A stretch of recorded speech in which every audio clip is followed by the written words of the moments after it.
The second trailer for GTA 6 shadow dropped out of nowhere today, and with it came 70 screenshots too. In this video, I will be breaking down just the trailer, but we'll make references to some of the news and screenshots from the newswire to tie some of the pieces together in the trailer. So without further ado, let's get into it.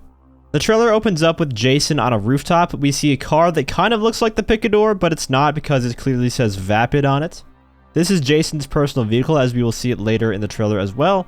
There's also a Willard Eudora returning from GTA Online on the far left of the shot. This man comes in and asks Jason what he's doing up there, to which he replies, just fixing some leaks, which could be interpreted as a funny nod to the last trailer and the game in general being leaked. And by shadow dropping this one, they are essentially fixing the leaks problem. The guy he is talking to, though, is Brian Heder. From the newswire, we can read he's a classic drug runner from the golden age of smuggling in the Keys, still moving product through his boatyard with his third wife, Lori. Brian's been around long enough to let others do his dirty work, and he's also letting Jason live at his property rent-free so long as he helps with local shakedowns. It looks like he's going to be driving the Vapid Car 4x4 truck, which is also a returning vehicle from GTA Online. In this scene, he tells him to go get some checks, and we can see that Jason is quite jacked. His character description says that he was in the army during his younger years, which likely plays a role in that. In this scene of him driving, a couple of things stand out to me. First, if you look at the side mirrors, it looks like they're actually reflecting real-time images this time around, unlike in GTA 5 where it's just fake reflections. And we also see the Maibatsu Penumbra returning from GTA 5. Up next, we move on to Jason going and getting the money that Brian asked him to, in the form of beating some ass. He backhand slaps him across the face and takes the money by force, and you can probably tell what kind of place this is judging by the 420 package, the lighter, and the crystals and rocks on display. Here we can see some work being done off to the side of the shot with the Bravado Bison truck making a return. There's also a regular Coquette returning and a Granger 3600 way in the back there. Then if we look at some of the signs, one says Vice City International Airport, and Ambrosia, which is another place referenced in the newswire. Northport VC to downtown, and Peacock Bay are both referenced here as well. If you needed any more proof that Jason is jacked out of his mind, here he is lifting a ton of weight doing bench presses. It also makes you wonder if this will be an activity that we can do in the game, like the gym system back in San Andreas. In this shot of Jason leaving the convenience store, there is a guy buying a lottery ticket, and that would be very cool if that was a thing we could do as well as a player. There's also a cat on the ATM machine in this shot, and when he walks out of the store, you can see that same blue car from the opening scene, and a homeless guy asking for some money. And one of the biggest upgrades here is just how realistic the hair looks. Both the hair on his head and the beard, it's just a night and day difference from GTA 5. And even from RDR 2 is a massive jump. This looks like it could be another random event type thing where police can perform arrests or pull people over on the side of the road. Just another feature to make the world feel more alive. And the two cop cars shown off here, one is based off of the Ford Taurus, and the other unmarked undercover cop car looks to be a Crown Victoria. Now Jason arrives at the prison to pick up Lucia, and this is where we learn the full names of the characters for the first time. Lucia Caminos and Jason Duval. The prison guard then asks Jason if he's seen him there before, to which he responds, "You might have," which could mean many things. It's left vague on purpose. It could be as simple as Jason just visits Lucia a lot in prison, or it could mean that he's been there before as a prisoner himself, or that he used to be a police officer and maybe was around there from time to time. Either way though, now Lucia is out of prison with an ankle monitor on, and it's obvious to see that they are indeed a romantic couple, like a Bonnie and Clyde situation. But notice how even in the bed, she's still got that ankle monitor on. Now we shift gears into a robbery scene. Lucia is holding a MP5 style machine gun, and man, the details on the guns look incredible, as do the reflections on her glasses. Rockstar really went above and beyond with reflections and just lighting in general in this trailer. One thing to note about Lucia's gun though, before we head to the next shot, notice how her gun only has iron sights on it. Then when we switch over to Jason's gun, he has a small scope on it that kind of reminds me a lot of the small scope for the Mark II weapons in GTA Online. So weapon customization will be a thing in GTA 6, and it looks like it's going to be even better this time around, which is very exciting. And the place they are robbing is a national bank. I can't quite make out what the first word says, but it definitely says National Bank. Jason and Lucia are then seen having a beer, and they cheers to new beginnings. And the scene directly after that is a continuation as they are wearing the same clothes. You can see she still has the ankle monitor on here. There's also a new Dinka boat shown off. And man, again, a beautiful shots of the Leonidas sunset.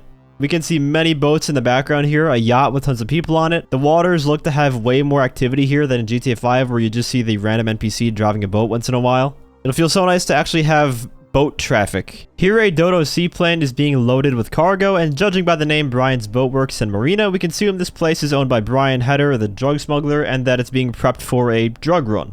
Community service is going to be a thing in GTA 6, and the woman on the far right appears to be Lucia, and all three of the people wearing vests in this shot also have ankle monitors on, so even though she is out of prison, she's not 100% free.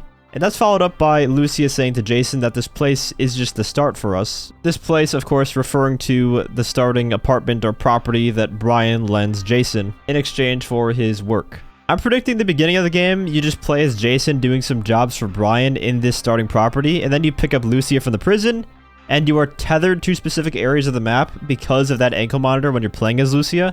That might be the limiting factor that prevents you from going to the other locations of the map too early. Side note in this shot though, Jason has a pet snake, which is pretty cool. Next we get introduced to another new character. This is Cal Hampton, Jason's friend and a fellow associate of Brian's. Cal feels safest hanging at home, snooping on Coast Guard comms with a few beers and some private browser tabs open. And all three of the characters are here celebrating, likely for Lucia getting out of prison. It then cuts to Jason and Lucia on a yacht party. It's unclear how or why they are there, but I would imagine it takes place a good ways after the humble beginnings.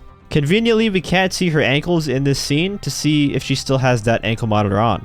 Here it looks like they are doing some work with some bikers, and Jason says if we're doing this, then we're doing it right, to where it then cuts to two of them in the same outfits as the yacht scene, so it's probably the continuation of that day, and they're at the 919 nightclub. We then get introduced to another new character where these guys say, "Yo D, this fool a Fed," referring to Jason being a Fed, which stirs up that Jason is an undercover cop or former cop theory some more. And if you're wondering who this D he's referring to is, it's likely Draquan Priest, who was always more of a hustler than a gangster. Even when he was dealing on the streets to make ends meet, breaking into music was the goal. And these guys look pissed off to no end, and the facial animations, the hair and the lighting in this scene look so good. It looks so real, it's mind-blowing. Jason and Lucia are then seen breaking out of an apartment building, it looks like, but are wanted by the police with a helicopter overhead, and Brian says they got your name, address, and everything, with a police raid going on in the background.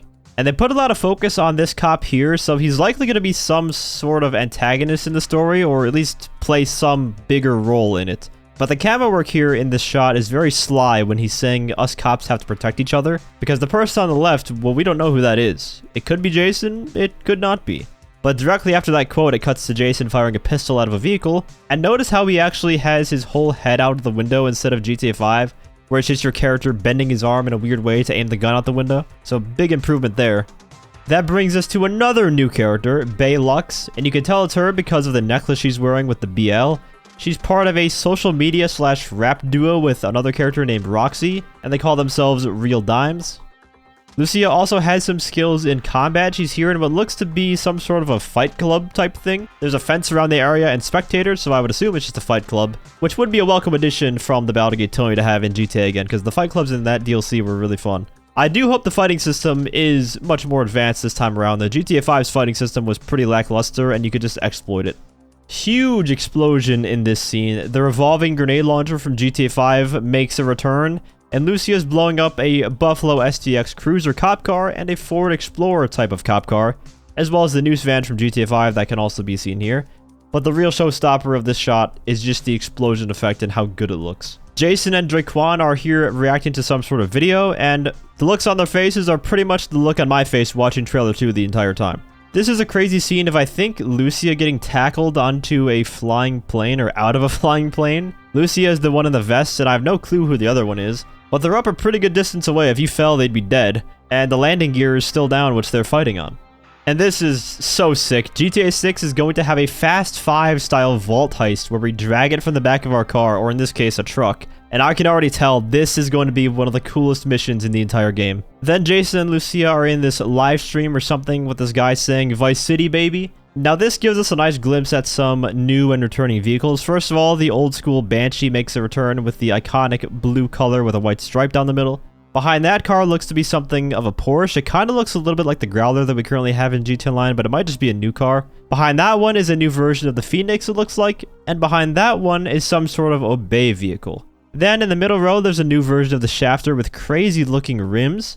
The green car is a new Pegassi vehicle with gold shiny rims. And behind that one is the Emperor Vector from GTA Online that you can vaguely make out, but it is a Vector. And the white SUV right there is another look at the Ford Explorer lookalike, but this one might be a civilian version and not a cop version. The nightlife of Vice City is definitely no joke. We got people dancing above on top of the roofs and down below. This is one of these strip clubs in the game, and the detail of the character models is just unbelievable. You can almost see individual sweat droplets on the character models. On the TV is a commercial for Phil's Ammunition, and a lot of people have speculated this to be Phil Cassidy from the old GTA games, which is kind of impossible because he'd be a lot older if that was the case. And he still has both arms, so it's most likely just a reference or maybe a son or something, but even that doesn't really make much sense because the 3D games aren't supposed to be in the same universe as the HD universe games. And in the commercial, you can see an American flag livery for a weapon and a light machine gun. There's also a makeshift PS5 and a PS5 controller. It's not official or anything, it's just parodies of the PS5, obviously, like everything in GTA is. And that reflection in the picture frame looks insane. It's reflecting the video from the TV and the entire room. I'm telling you, the reflections and ray tracing in this game is going to be next level. Lucia has now come home from her day of community service. She has the vest saying LDC, which likely stands for UNEDITED Detention Center or UNEDITED Department of Corrections, something like that. This is our first shot of the buzzard in GTA 6, obviously looking extremely nice with those upgraded textures. But one difference with this one is that it has a turret on the side for a passenger to shoot from. And I wonder if that's going to be something that is customizable in GTA 6, or if it's just default on the vehicle and we can't take it off. It looks to be Jason piloting the buzzard though. And let's zoom in on the interior of this helicopter though, because the attention to detail is the best I've seen in a game, I gotta say. All of the gadgets and buttons in the cockpit of this helicopter, that's crazy. This is Jason and Lucia doing another robbery. They're trying to steal this Tempesta from the back of a moving truck. Now they're in a different area of the map. If you guys have seen the GTA leaks or GTA 6 leaks from a few years ago, this might look familiar to you. This is the same motel that's in those leaks. And it might be the next property you get access to after you lose the first one as the events of the story unfold. Now pay attention to the sparks that fly from the helicopter when it gets shot here. The VFX are just much more realistic and better looking. It really is a generational gap between GTA 5 and GTA 6. Again, it looks like they're doing some sort of robbery in this scene. There's a Fister Astra in front and center. And then Jason jumps onto the moving car like it's Jimmy DeSanta from GTA 5. And the reason I think it's some sort of robbery as opposed to anything else is because they're both wearing black clothing, which usually coincides with a robbery. Then we cut to Cal once again trying to get some friends to hook up with, and if I had to take a guess, this is once again at Brian's Marina. Cal seems like he's a funny character. I'm excited to learn more about him. And the trailer wraps up with Jason and Lucia driving into the sunset with the iconic car we saw them driving in together in the first GTA 6 trailer, the Tulip, and we just see how beautiful the city is. The interesting part about this is that this entire trailer was captured all on the base PS5. That is crazy for how good it looked. Some of the best graphics that I've ever seen in a video game ever on the base PS5. I know what you guys are thinking, oh, that's just cutscenes. That's definitely not gameplay. Rockstar record all of their cutscenes in-engine, in-game. Usually when they showcase something in the trailer, oftentimes it looks better on the full game than it does in the trailers. Let me know what you guys thought about the trailer down in the comments though, and if there's anything that you noticed that I didn't, feel free to drop it down below as well. Now there is another 70 screenshots on their website that I'll probably cover in a video as well, but that's going to take me some time to go through because that's a lot of screenshots. But stay tuned for that. And if you enjoyed the video or found it helpful, feel free to leave a like as well as subscribe to my channel for more GTA 6 and GTA Online content. I also want to give a huge shout out to all of my channel members for your support. If you'd like to become a member for some exclusive perks, you can either use the join button or the link that's down in the description. And as always, thanks for watching and have a great day.